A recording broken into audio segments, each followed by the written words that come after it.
अस्सलाम वालेकुम। Doctor Waheed Hasan, veterinary officer.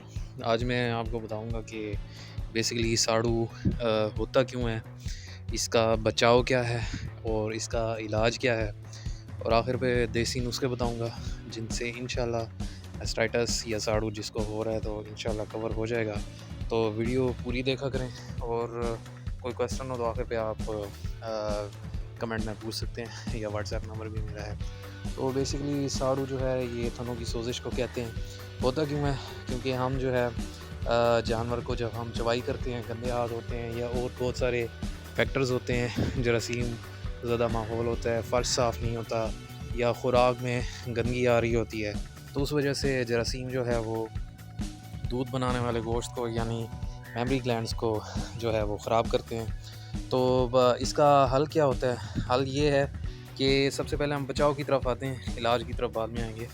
तो बचाव में आपने कोई ये करना है कि साफ़ सुथरे हाथ हों। जिस जानवर को अगर पहले से मास्टाइटिस हुआ है तो उसको सबसे आखिर पे उसकी चवाई करें, और हाथ बिल्कुल साफ़ होने चाहिए। और हाथ के साथ चवाई करने के बाद आपने जो है ये टीट डिप होता है या सॉल्यूशन ऐसा जरासीम कुछ बनाना है, जिससे जो है आखिर में आप डिबो देंगे। तो वो जो क्योंकि चवाई के बाद जो है वो रास्ता खुला रह जाता है कुछ देर के लिए थनों का, जिससे हम जरासीम जा सकते हैं। तो वो रास्ता वक्ती तौर पे जो है वो डिसइंफेक्ट हो जाता है टी डिप करने की वजह से, और आखिर में 10 मिनटों बाद वैसे वो रास्ता बंद हो जाता है। इस तरह जरासीम अंदर नहीं रह जा सकते।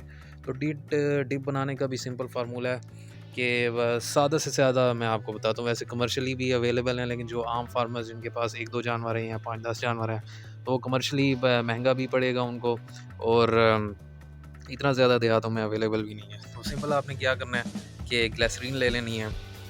अगर 100 ml की बात करें टोटल अगर आप बनाना है, तो ग्लिसरीन आप ले लें 50 ml, और उसमें 20 ml ये सेपरेट होती है, ये डाल लें। और बाकी 20 ml जो है आप उसमें बायोडीन का जो सॉल्यूशन है वो डाल लें, और 10 ml साफ़ सुथरा पानी डाल लें। इसको अच्छी तरह मिक्स कर लें और इसी के अंदर डिप कर दिया करें चवाई करने के बाद। तो इंशाल्लाह आपके जानवरों को मास्टाइटिस नहीं होगा। तो ख़ास तौर पे जिसको मास्टाइटिस हो जाता है उसको तो लाजमी डिप किया गया। और इसके अलावा जिस जगह पे जानवर बांधा हुआ है वो जगह साफ़ सुथरी होनी चाहिए।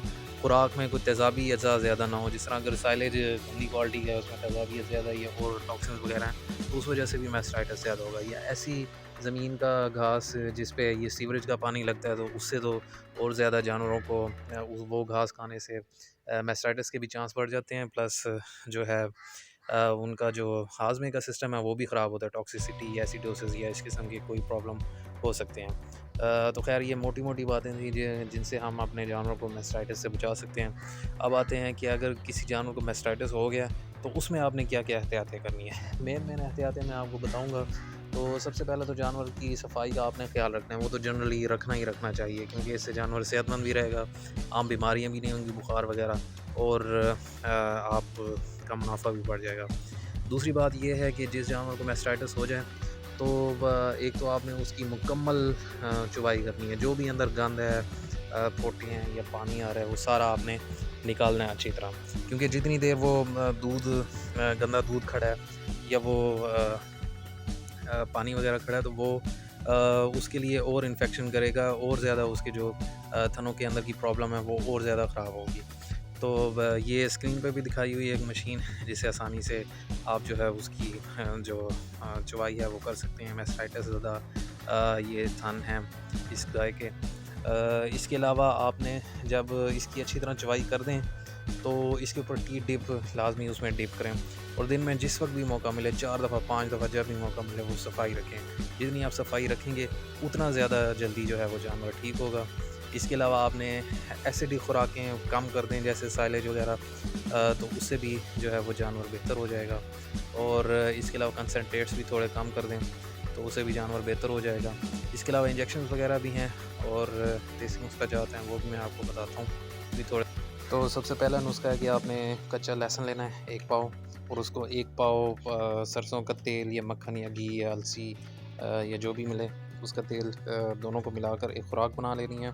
उसको गर्म कर लें और रोज़ाना ये आपने एक ख़ुराक देनी है। 3-4 दिन दें, इंशाल्लाह इससे भी आपको आपके जो जानवर है उसका साड़ू का मसला काफ़ी हद तक हल हो जाएगा। तो साड़ू की क्योंकि बहुत सारी अक़साम हैं, इसलिए एक नुस्खा बाज़ औक़ात असर नहीं करता, तो मुख्तलिफ़ अक़साम के लिए मुख्तलिफ़ किस्म के नुस्खे हैं।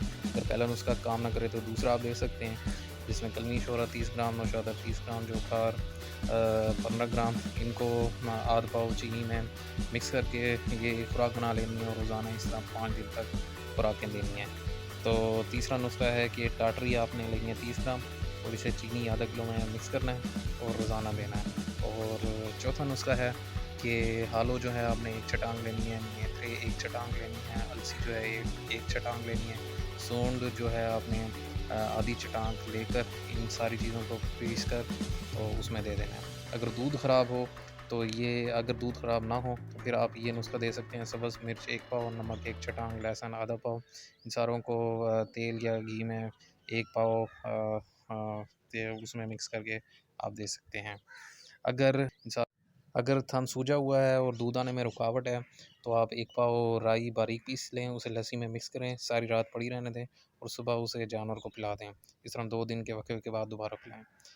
या मैक्स अल्फ़ा आप 250 ग्राम ले लें, कलमी शोरा 15 ग्राम, टीकरी नौशादा 10 ग्राम, उसको पानी में मिलाकर 7 रोज़ तक पिलाएँ रोज़ाना। ये खुराक है, तो इस तरह इंशाल्लाह जो है इन्फेक्शन कम हो जाएगा। साथ ही आपने दूध अच्छी तरह निकालना है, जब भी उसका ख़राब दूध है वो लाज़मी निकालना है। तन में अगर नाड़ या गिल्टी है तो कलमी शोरा 7 लीमू, ठीकरी नौशादा, शीशा नमक, ये हर एक को 2-200 ग्राम लेकर ये भी आप दें, इंशाल्लाह इससे भी मसला हल हो जाएगा। 7 लीमू। तो वीडियो के बारे में कुछ सजेशन देना चाहें तो आखिर में आप कमेंट कर सकते हैं या मेरे व्हाट्सएप पे रब्ता कर सकते हैं। तो दुआ में याद रखिएगा। अल्लाह आपका निगहबान हो। अल्लाह हाफ़िज़।